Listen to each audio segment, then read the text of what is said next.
So, welcome to Birds of Hazel Hill Wood and How to Be a Good Birdwatcher. You can hear a recording of the dawn chorus at Hazel Hill Wood from April last year, I think it was, end of March. I'm just going to stop that now because it might be a bit loud. Similar to the sounds that you can hear in the wood out at Hazel Hill Wood at the minute.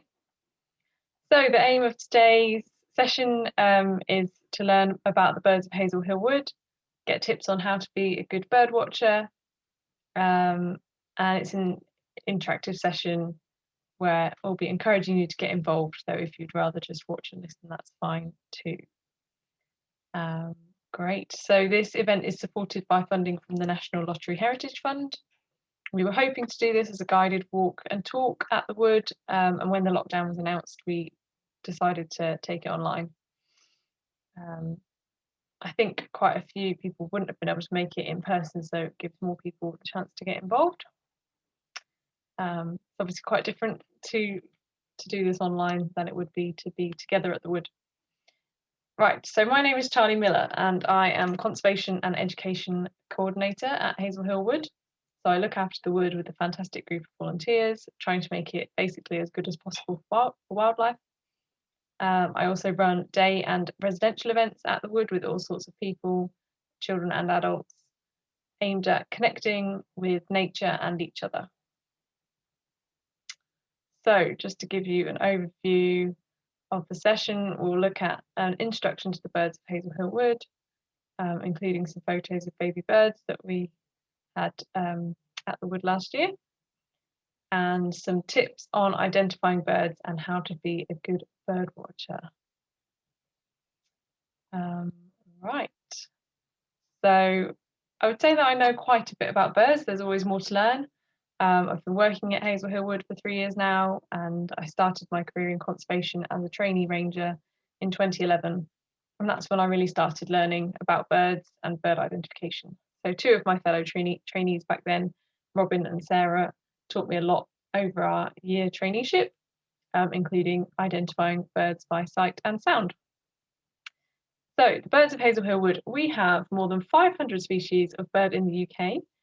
And so far at Hazel Hill Wood, we've recorded just over 40 species. So there are probably quite a few more, which we either haven't noticed yet or haven't remembered to write down. We've got lots of common species, which you might be familiar with, things like blue tit, great tit, blackbird, wren, song thrush, great spotted woodpecker, buzzard, tawny owl. And then we've also got some species which are less common and quite exciting. So things like woodcock, marsh tit, we've got lots of marsh tit, hawfinch who come and visit in the winter, cuckoo who come and visit in the summer, siskin and raven. I love hearing the ravens cronking, flying over. And there are a few species which are common in the UK, but are quite exciting for me anyway, at Hazel Hill Wood. So a pair of mallards are seen very occasionally down at the pond, plus a heron and a kingfisher. So we have a fantastic wildlife pond, which is full of invertebrates like diving beetles, dragonfly larvae, mosquito larvae, all potential bird food. It's not big enough to support wetland birds all the time, but they kind of sometimes visit when they maybe fancy a change of scenery for the day. So recording what is here at Hazel Hill Wood and when is really important. It helps us to get a better idea of how good the site is for wildlife, and also helps us to understand in the longer term if the way that we manage the wood is having a positive or negative impact on the wildlife. And it kind of contributes to a national data set, so it's really valuable data.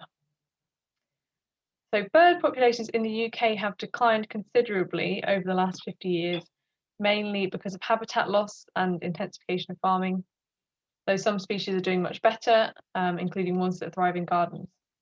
So what you do in your garden at home can make a real positive impact on wildlife, including birds.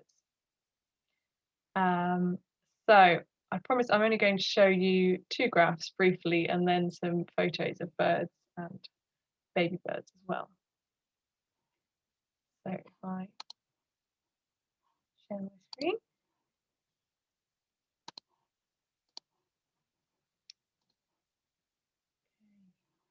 So this shows overall bird populations in the UK since 1970.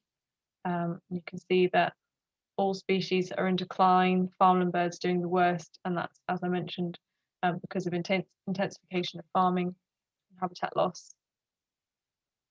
And the woodland birds, yeah, also in decline. So this is the woodland birds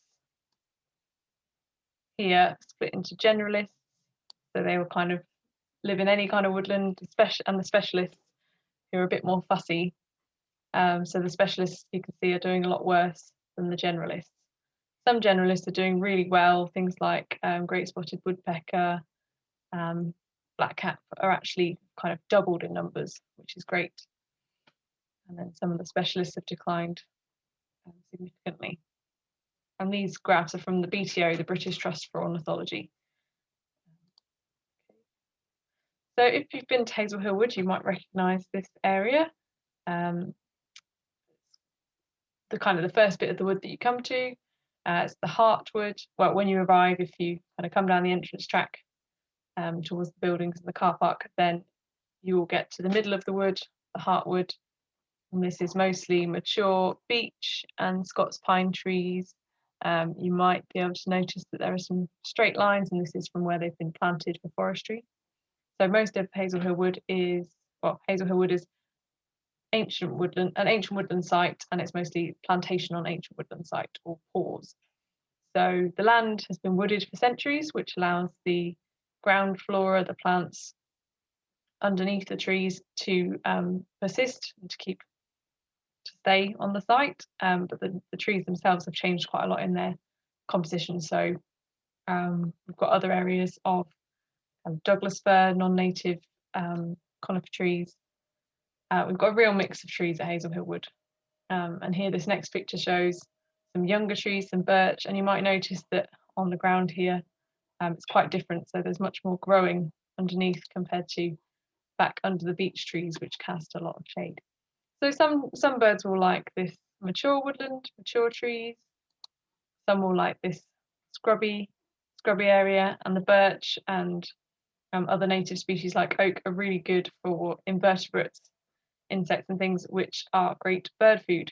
So oak and birch can each support, and willow can support apparently over 300 species of invertebrate, all great bird food, all part of the food chain.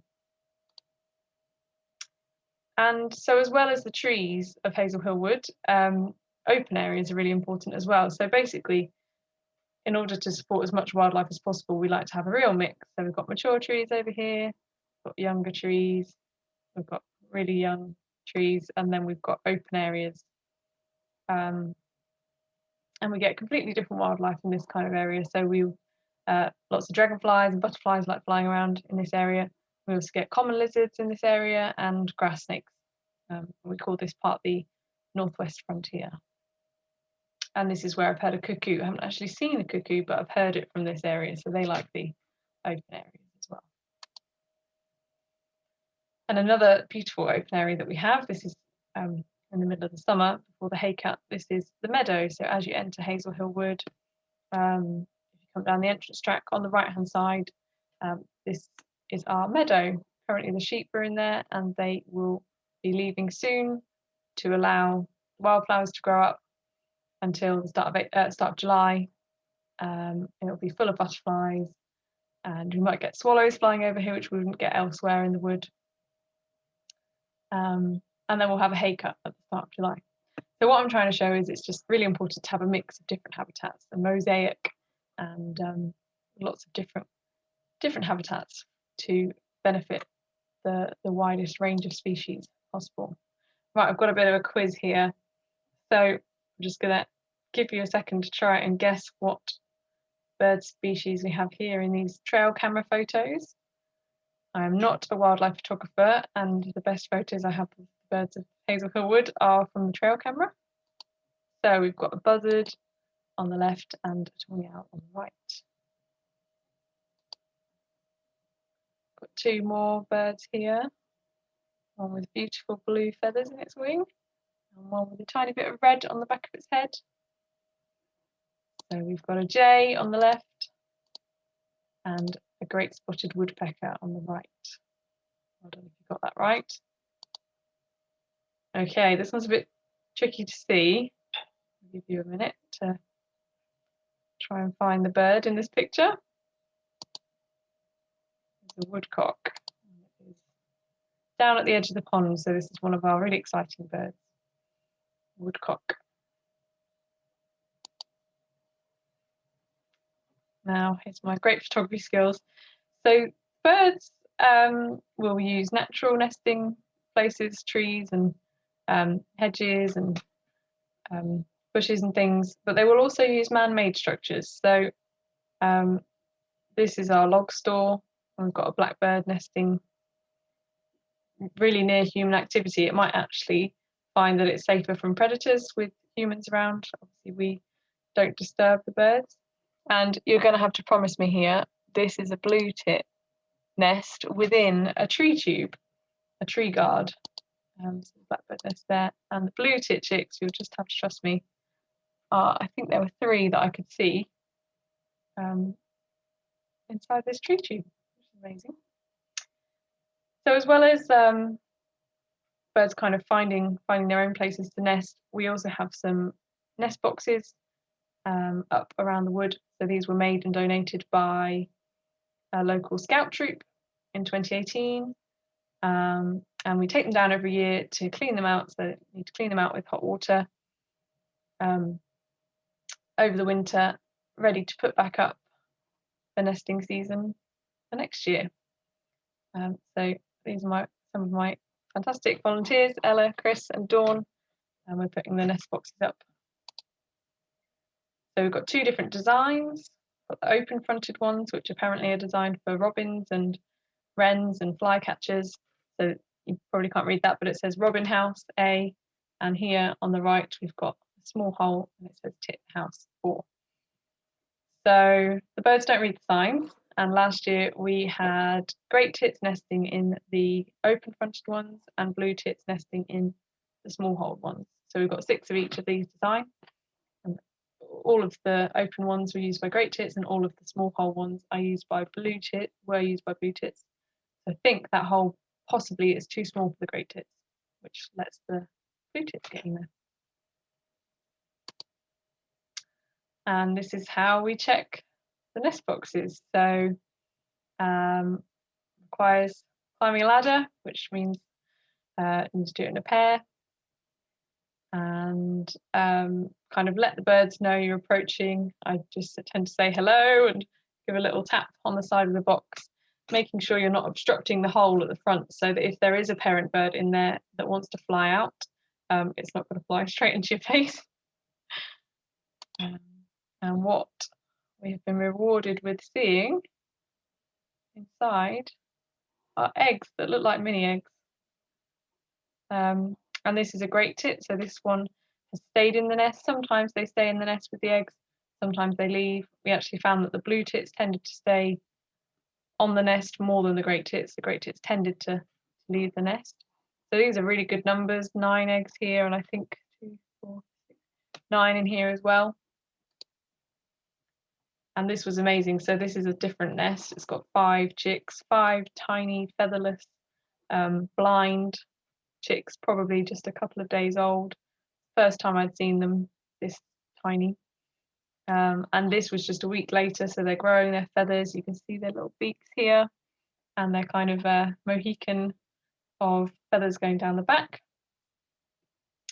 And then I think the next photo is the set. This is the same nest box, same 5 chicks, there's one under there, almost ready to go, almost ready to fledge and leave the nest. And the parents will help carry on feeding them for a while after they leave the nest. And here on the right, this was amazing. So I believe there were 11 blue tit chicks in this nest. And it's interesting to see the different kind of compositions of the nest, what the birds make the nest of, lots of moss and grass. And in this one, quite a few feathers. I think that's a pheasant feather. But yeah, 11 blue tit chicks. And they tend to do better in rural areas, which Hazel Hill Wood is obviously a rural area. And in urban areas, so maybe in urban gardens, you'll likely get smaller clutch sizes, so not as many chicks, because of the availability of food, because it's harder for the parents to find enough food. So I think out of these 11, there is quite a high, or the success rate of the chicks is quite low. So once they leave the nest, but this clutch of 11, I would guess that 9 of them fledged successfully, and I did find 2 dead chicks in this nest, which is sad. Definitely sad, but 9 out of 11 is pretty good, I think.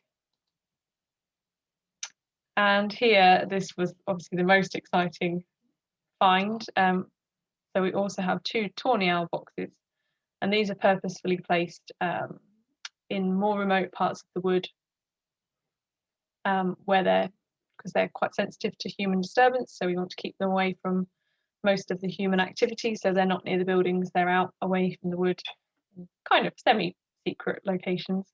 They're quite high up in the trees, so you have to extend the ladder out fully. And yet it was amazing to climb this ladder and find these adorable fluff balls, tawny owl chicks. So 2, and these are pretty big already. I think we went and checked the next week and they weren't there anymore, so we assume that we hope that they fledged successfully. And one of the reasons for putting them in this tree was that they apparently like to be able to hop around, so that's the reason for the perch pole and the branches below, to kind of get used to stretching their wings and before they're ready to fly. Okay, that is all of my photos. And so nesting, as I mentioned, most birds build a nest. Not all birds make a nest. So, for example, peregrine falcons, they either nest in natural places like cliffs, including where I grew up near Plimbridge in Devon, and then they'll also use man-made structures like Salisbury Cathedral. So there's a really good live camera of the Salisbury Cathedral peregrines, and I'll share the link for that. And yeah, lots of birds make use of these man-made nest boxes, which can help to make up for natural habitat loss, including removal of trees before they've developed enough deadwood to provide natural nest holes. And I should have mentioned, so in surveying the boxes, we follow the BTO's guidance, so the British Trust for Ornithology, and so animal welfare is top priority. Yes, okay, so that is my birds of Hazel Hill Wood brief overview, and now I'm going to move on to how to be a good bird watcher, basically bird identification. So I think firstly, it's important to say that you can just enjoy watching birds without knowing anything about them, or without knowing much about them. But if you want to learn more, some helpful kit would be a bird book. Just grab mine.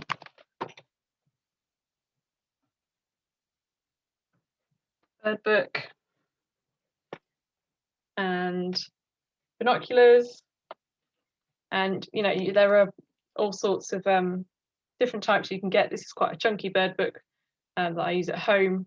I do have a pocket one somewhere which I tend to take out with me. It's easier to carry around. And binoculars you can get, for all sorts of budget, limitations. So you can get some quite good, cheap and smaller binoculars, but they really help to help you learn to identify birds. There are also loads of apps out there. I've heard of lots of different ones. There's one called Merlin Bird ID app, which I've used a little bit, which is great. And then there's the Rspb Bird Identifier app. So I'll just show you that briefly. And you can search by habitat. So where did you see it? Hopefully you can see this. Where did you see it? So we are in a wood. How big was it? So if we just choose one, and see if it gets us to the right bird. Let's go for a blue tit. So blue tit, smaller than a robin, I think. And what colour were its feathers? So, let's go for yellow. Okay, maybe a blue tit is the same size as a robin. So if it doesn't work first time, have another guess. So what colour were its feathers? Now let's pick blue. We've got yellow because blue tit definitely has blue and yellow. And there we go. Narrowed it down to 5 birds, and by that point you might be able to just spot that it's that one there. So that's the Rspb Identify a Bird. Quite handy. So the winter is a really good time to look for birds. The trees are bare, which makes it easier to see birds in them. They'll be starting to sing and getting ready for mating and breeding season, and their natural food sources are running low, so they'll be enticed into your garden by food like peanuts and sunflower hearts. So things to look for are size, shape, colour, and habitat. And yeah, some books and that Rspb Identifier app handily use a scale compared to birds that you know, so robin, blackbird, pigeon, mallard. And it's important to look at the basic colour plus any prominent patches. So if you put those all together, if you've got something that's smaller than a robin with red on its face and yellow on its wing, it's probably a goldfinch. And whilst you're watching a bird, you could also write notes or draw pictures or take photos or videos. They can be really handy to check with someone else afterwards. And also just the overall impression or appearance of a bird. It's got a funny name, Jizz, which includes things like shape, size, posture, flying style, or any other movements, things like wing flicks, which a dunnock does, for example. And it really helps to learn from someone else. So you might be able to find a local guided walk to join later in the year, or even a club if you want to really get into it. Obviously, it's probably not running at the minute, but later in the year, hopefully that might sort of open up again. Lots of birders are keen to share their knowledge. And it takes time to learn these things. So I notice quite a lot now after nearly 10 years of learning, but there are still lots of calls and things that I don't know yet. And speaking of calls, hearing is just as important as seeing when you're trying to identify birds. So most can be identified to species level just by their songs and calls, but it takes quite a bit of practice. So the first ones I learned were when I could see them singing, things like robin, blackbird, starling, song thrush, the ones who like to show off. Okay, I'm going to show you just a short video of the bird feeders outside the oak house at Hazel Hill Wood. So I'm just going to play it once through, see if you can identify any of these species. It's not great quality, it's just off my phone, not great light. I'll play it twice, once silent for you to have a go and see what you can see, and then I'll replay it and talk through what we can see. Bird feeders at Hazel Hill Wood. Okay.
Okay, so it's quite hard to keep up. That was a great tit. And then over here on the right, we've got lots of long-tailed tits and a coal tit trying to come in and join them, but chased off by the long-tailed tit. We like to flock together and look out for each other. I think that's a marsh tit in the middle. Hard to see, can't see the colours properly. Light. And there we've got a goldfinch coming. So yeah, if the colour was better, that would show better. And here down at the bottom we've got a male greenfinch, which is quite green, and on the left a female greenfinch. Who else have we got here? Another long-tailed tit, blue tit at the bottom there, blue tit and a long-tailed tit. So when they're on their own, they tend to be okay with sharing, long-tailed tits, but when they're in a group, they chase off anything else. Right, this is a really good point. On the left, we've got a great tit on the left-hand side of the left feeder and a coal tit on the right-hand side. So they can be confused. The great tit's got this very prominent black stripe down the front. I think of it as a black tie and all black head, whereas the coal tit is quite a lot smaller, more like a blue tit size, and has this white bit on the back of the head. And is, yeah, generally a bit more dull. But you can see the difference in size there. And then finally, here comes in on the middle feeder, we've got the nuthatch with his bandana through his eyes. And he tends to be the boss of the bird feeders at Hazel Hill Wood. Okay. Stop that playing again.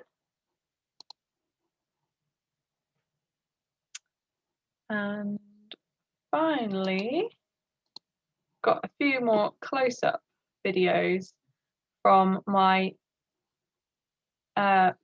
window feeder at home. So it's stuck to my window. It's really great for getting a close-up view of birds, and I've just got clips here. Screen.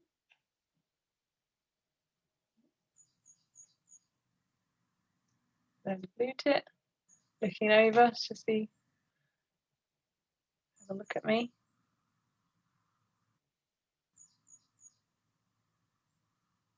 And they like to hang out in the trees behind here, so that was a coal tit. And they kind of checking for safety in the area around, checking that there are no predators around before they make that swoop in. Another blue tit.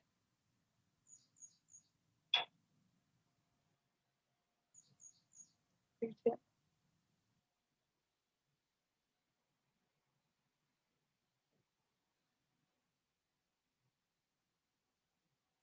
Oh, changed their mind last minute. I think that was a great tit. And that was a robin, I think.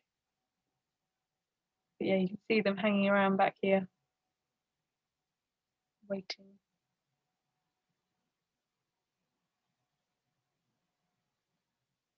See who that was. They're not used to me standing in the window, which is why, oh, there we go, nuthatch. So the blue tit came in, the nuthatch went to chase it off, but then wasn't sure about landing because of me being standing in the window. And again, nuthatch changed its mind. Got a couple more videos. Blue tit, great tit, and coal tit. So see if you can tell the difference.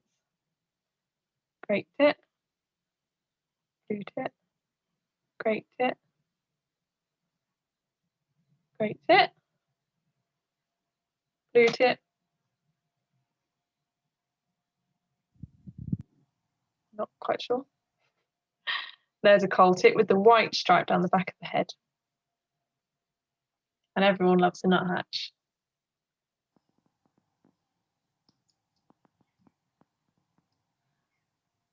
Whereas quite often the tits will take one seed away and have to peck it into tiny pieces using a branch, tree branch normally. The nuthatch just gobbles down whole seeds because it's a much bigger bird and it doesn't need to peck them into smaller pieces. Finally, just a few funny outtakes. So that was a robin changing its mind.